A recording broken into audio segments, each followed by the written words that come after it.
Question paper जो कर रहे हैं वो क्या है, CDS के जो अभी करेंटली आया है 2021 में फिजिक्स के क्वेश्चन पेपर के 10 क्वेश्चन आए थे, तो वो करेंगे हम, है ना।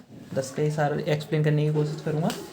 वीडियो पसंद आए तो लाइक कर सकते हैं। ओके, तो पहला क्वेश्चन ये है, किसी एक पारदर्शी माध्यम से दूसरे पारदर्शी माध्यम में प्रवेश करते समय प्रकाश का अपवर्तन किस कारण से होता है। तो हम जानते हैं कि जो रे होती है उसकी स्पीड में चेंज होता है उस वजह से।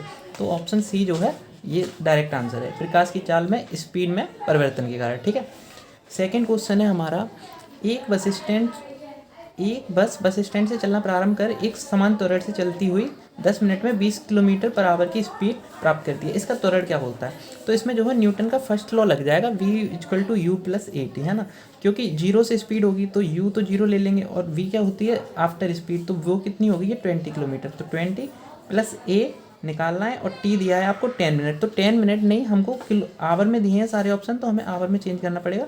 तो 10/60, है ना, आवर में चेंज करने के लिए। 0 से 0 कैंसिल हो गया और 6 इधर जाएगा, तो 120 किलोमीटर पर आवर आंसर हो जाएगा। ठीक है, बी ऑप्शन। अगले क्वेश्चन पे आते हैं। तो अगले क्वेश्चन में क्या दिया है, किसी वस्तु का वास्तविक और वर्धित बड़ा प्रतिबिंब प्राप्त करने के लिए वस्तु को उत्तल लेंस के सामने कहाँ रखा जाना चाहिए, है ना। तो कि लेंस उत्तल लेंस ये होता है, तो इसमें आप जानते हैं F1 यहाँ पे, F2 यहाँ पर, है ना, F1 यहाँ पे और F2 यहाँ पर जो भी है। ठीक है, तो आप ध्यान देखिए कि जब हम इन्फिनिटी पे वस्तु को रखते हैं तो यहाँ पर पॉइंट बनता है ना, F1 पर इमेज बनती है, वो भी पॉइंट साइज की इमेज। ठीक है, अब जो पॉइंट साइज की इमेज बनती है यहाँ पे, ठीक है, तो जैसे ही हम आगे बढ़ाएंगे थोड़ा सा, F1 से पीछे लाते हैं तो यहाँ आ जाती है, F2 पर लाते हैं तो F2 पर इमेज बन जाती है। जब F2 और F1 के बीच में लाते हैं तो थोड़ी सी इधर इमेज बनती है और बड़ी बनती है। F2 पर बराबर इमेज बनेगी, और थोड़ा सा आगे लाएंगे तो बड़ी इमेज बन जाती है। ठीक है, तो मुख्य फोकस यानी कि F1 और दुगनी फोकस F2 के बीच में, या फिर इसे 2F1 भी बोल सकते हैं। ओके, ठीक है, तो इसका आंसर ये हो गया। अगला क्वेश्चन जो है वो मेरा गलत हो गया था, किसी धारावाही दीर्घ परिनालिका के भीतर चुंबकीय क्षेत्र रेखाएं किस आकार में होती हैं। 11th-12th में शायद मेरे को ये लगा था कि अर्धपरिवलयाकार होती हैं, पढ़ा भी था, बट इस बार जो है समांतर रेखाएं होती हैं, है ना। एक समान चुंबकीय क्षेत्र में समांतर रेखाएं होती हैं परिनालिका के भीतर। ओके, नेक्स्ट क्वेश्चन है, जब कोई प्रकाश किरण किसी विरल माध्यम से सघन माध्यम की ओर जाती है तो किरण का क्या होता है। तो किरण जो है, देखो, विरल माध्यम से सघन माध्यम की ओर जाती है तो विरल चाल किरण की जो स्पीड है रे की वो कम हो जाती है, और जब स्पीड कम हो जाएगी तो ये अविलंब की ओर झुक जाएगी, है ना। यह धीमी हो जाती है और अविलंब की ओर झुक जाती है। अगर ये विरल माध्यम से सघन माध्यम की ओर जा रही है तब ये कंडीशन है, अगर सघन से विरल की ओर जाती है तो फिर ये इस रे जो है वो अविलंब से दूर हट जाती है और स्पीड जो है इसकी बढ़ जाती है ना। ठीक है, अभी जो है बी ऑप्शन जो है इसका आंसर है, आप क्वेश्चन देख सकते हैं। नेक्स्ट क्वेश्चन है, एक विद्युत परिपथ में एक सेल 1 अमीटर और L लंबाई की एक निक्रोम तार सम्मिलित है। यदि तार की लंबाई घटाकर आधी कर दी जाती है तो अमीटर का पाठ्यांक कितना होगा, है ना।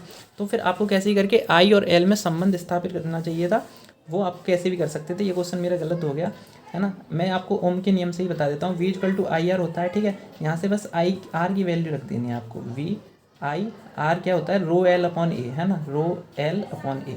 ठीक है, L इधर आएगा तो I जो है L के इन्वर्सली प्रोपोर्शनल हो जाएगा, तो लंबाई आधी कर दी गई है, तो फिर जाहिर सी बात है आई जो है, आई का पाठ्यांक जो है वो दुगना हो जाएगा। ठीक है, तो ये आंसर है। अब देखो, बालू पर किसी मानव शरीर द्वारा लगने वाला दाब का क्या प्रभाव होता है ना। इसका आंसर मैं इन दोनों में कन्फ्यूज था, A एंड D में। तो आप जानते हैं P= क्या होता है, F/A होता है। ठीक है, P=F/A होता है, तो फिर एरिया जो है वो ज़्यादा बढ़ जाएगा, तो फिर फोर्स जो है वो ज़्यादा लगेगा। ये यहाँ पे डायरेक्टली प्रोपोर्शनल होगा ना, लेटे होने की तुलना में खड़े होने की स्थिति में अधिक लगेगा। ठीक है, मैंने कुछ यूनिक ही चुन लिया था, दिन के समय खड़े होने की स्थिति में अधिक और रात के समय लेटे होने की स्थिति में गलत है योगी, है ना। ये आंसर जो है ज़्यादा है, लेटे होंगे तो एरिया जो है हमारा शरीर ज़्यादा फैल जाएगा पूरे एरिया पे, तो फिर P=F/A से ये आंसर हो जाएगा। अब देखिए 66वां क्वेश्चन क्या कह रहा है, एक खिलाड़ी 100 मीटर व्यास वाले एक व्यक्ति पथ का चक्कर 20 सेकंड में पूरा करता है। क्रमशः 1 मिनट और 10 सेकंड के बाद उसका विस्थापन कितने होंगे, है ना। तो 20 सेकंड में चक्कर पूरा करता है 100 मीटर व्यास का, है ना। तो 1 मिनट में वो 3 चक्कर पूरे कर लेगा, तो यहाँ पे है और वहीं पर है, तो उसका विस्थापन 1 मिनट बाद तो हो गया 0, तो 0 वाला ही ऑप्शन होगा अब A और D। और 10 सेकेंड में वो आधा चक्कर पूरा करेगा। अब आधा चक्कर में उसकी जो मिनिमम डिस्टेंस हो जाएगी वो ये हो जाएगी, यानी कि व्यास, और व्यास क्या दिया था 100। ठीक है, तो फिर 0 और 100 आंसर है। ठीक है, 0 और 100 आई होप समझ में आया होगा। जितना व्यास है वहाँ उसने यहाँ से स्टार्ट करा और बी तक पहुँच जाएगा ना, तो ये मिनिमम डिस्टेंस लेते हैं ना कि पूरी डिस्टेंस। आपने अगर आधी परिधि निकाली होगी तो कोई ऑप्शन भी मैच नहीं करा होगा आई थिंक, है ना। तो यही आंसर है, 0 और डी ऑप्शन वाला। ओके, ये सही हुआ था। देखिए 2 क्वेश्चन और रह गए हैं, 8 क्वेश्चन हम कर चुके हैं। तो 79 क्वेश्चन। एक ध्वनि तरंग की आवृत्ति 4 किलो हर्ट्ज और तरंग दैर्घ्य 30 सेंटीमीटर, यह है 2.4 किलोमीटर की दूरी तय करने में कितना समय लेगी, है ना। तो इस क्वेश्चन को करके देखते हैं कैसे करेंगे। देखिए जो आवृत्ति दी है वो न्यू से डिनोट करते हैं, तो न्यू बराबर क्या दिया है 4, और क्योंकि हम किलो हर्ट्ज नहीं लेंगे हर्ट्ज में लेंगे तो 10⁻³ हर्ट्ज, ठीक है, ये न्यू है। और इसकी जो तरंग दैर्घ्य दी है यानी कि लैम्बडा जो दी है वो 30 सेंटीमीटर, और लैम्बडा को हम सेंटीमीटर में नहीं मीटर में लेते हैं, तो 10⁻² मीटर हो गया, ठीक है।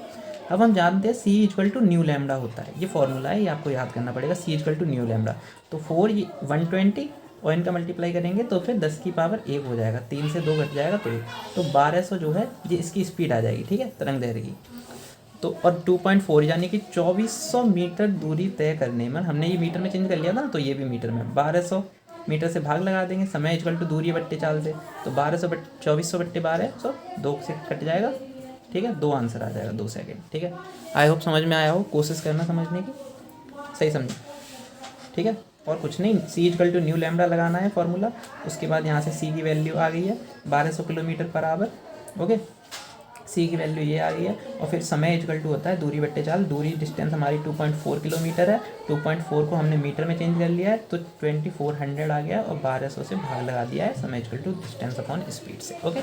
तो ये 2 0 और 12 से 2 आंसर है, समझ में आ गया होगा। नेक्स्ट क्वेश्चन कर लेते हैं, बहुत सरल क्वेश्चन है। एक विद्युत बल्ब 100 इसमें वोल्ट दिया है, V = दिया है 110, और विद्युत धारा I = दिया है आपको 0.2 एम्पियर, है ना। और शक्ति पूछी तो P = डायरेक्ट फार्मूला होता है V × I, तो P = VI जो फार्मूला होता है यहाँ से आप डायरेक्ट लगा दोगे 110 × 0.2, पॉइंट लगा के 0 हटाओगे, 0 से 0 काट दिया, 11 दूनी 22 वाट आंसर है। वीडियो पसंद आई है तो लाइक करिए,